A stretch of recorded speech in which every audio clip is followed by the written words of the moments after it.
Hey there, I'm pivot rider Rob Drew out here at South Mountain with the man Chris Cocalis to finally get the reveal of the mythical creature I've been dreaming about for the last 3 years.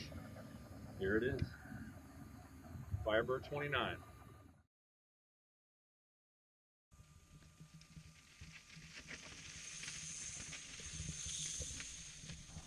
So in the never-ending search for the better bike, this seems to be the next chapter.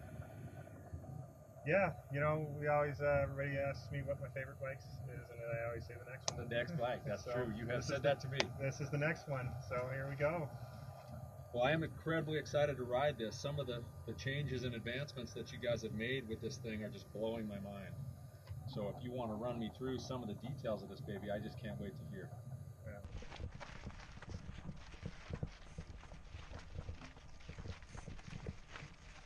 With the new Firebird 29, we've got an interesting combination with the geometry. The reaches are longer than any bike that we've done in the past.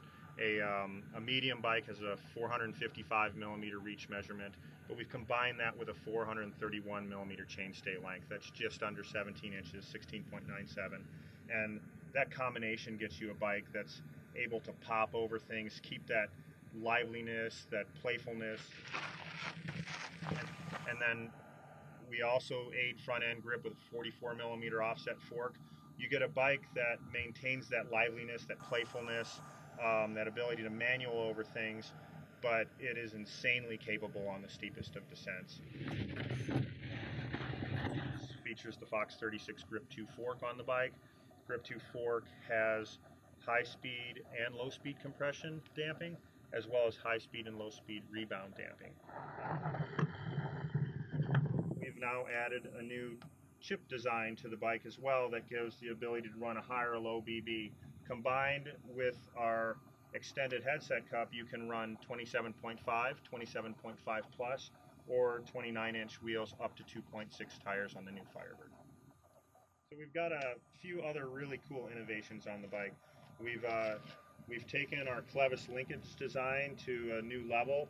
We now call this the mini clevis. We've been able to shorten it up considerably. We've moved the linkage in front of the seat tube.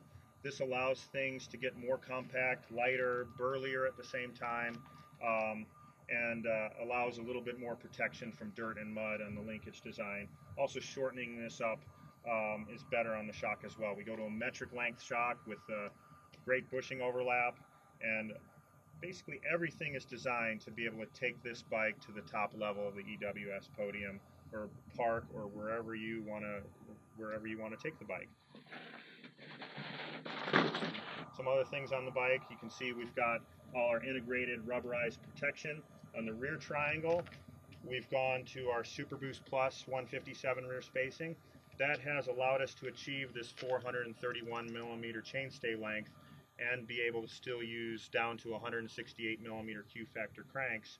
But at the same time, we haven't given up in anything in terms of tire clearance. So this bike has some of the biggest, best tire clearance in the market. It's a combination that would be unachievable without the Super Boost Plus spacing.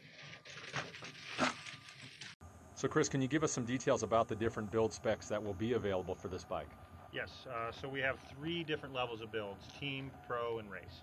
The Team builds are really the creme de la creme, come with Kashima, carbon bars, basically all the best stuff. We do that in both a Shimano level XTR and a SRAM level XX1 build.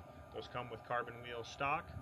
From there we go to the Pro build. Pro is really what we sell the most of. It gives you like all the bang for the buck. Still carbon bars, Kashima fork. We have an upgrade option to the carbon wheels, and really with an XO1 level, and then it's a XTR XT Pro mix, gives you basically all the performance while saving you some money. The carbon wheels we're running on both the Pro upgrade option and on the Team build are new Reynolds carbon 34 millimeter inner. This is actually the first bike that in the marketplace that these wheels are introduced on. We do a lot of custom work with Reynolds.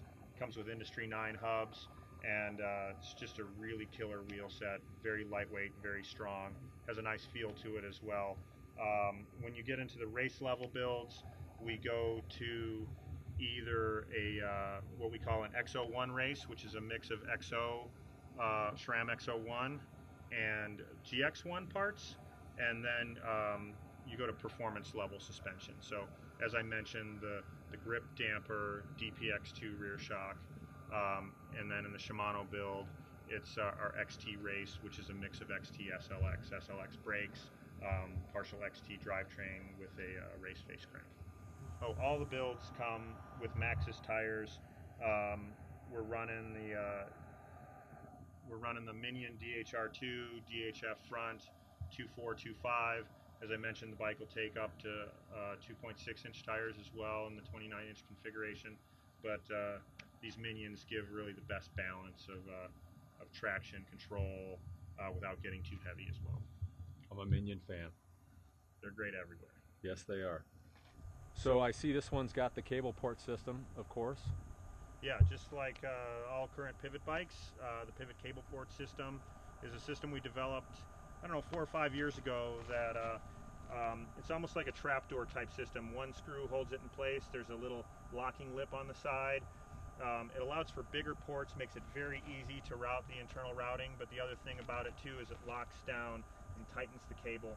So after you route the cables, you can pull them tight, tighten them down, and you won't get any rattling inside the bike. I was just going to say that little detail is so critical, because some people will put the bike together and not either push it or pull it to get tension in the cable, and suddenly you've got that thing dongling around inside Yeah, the if you pull the housing tight, or sometimes in the dropper, if you leave it a little too long, if you shove it all the way down so it's pushed up against something, then everything remains quiet and you don't get any rattles. Again, super easy to install. You combine that with all the rubberized protection on the bike, and the Firebird 29 is just a super quiet bike to ride as well. Everybody likes a quiet bike. Oh yeah.